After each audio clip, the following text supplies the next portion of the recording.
આવવાના છું. સાંજે મારી ગાડી હોય છે GJ935 કરીને 5 થી 9 હું શો કરું છું 93.5 રેડ FM પર.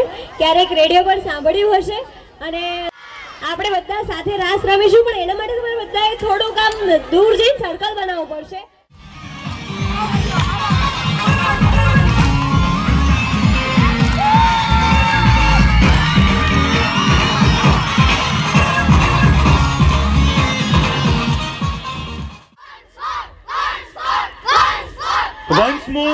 વન્સ મોર માટે અમે ફરી પાછા આવીશું. 100% પાછા જોઈએ છે. પણ અત્યારે તમારો જે રાસ છે શરૂ કરો, અમે તમને જોઈએ છીએ અને સાથે મજા કરીએ. Red FM.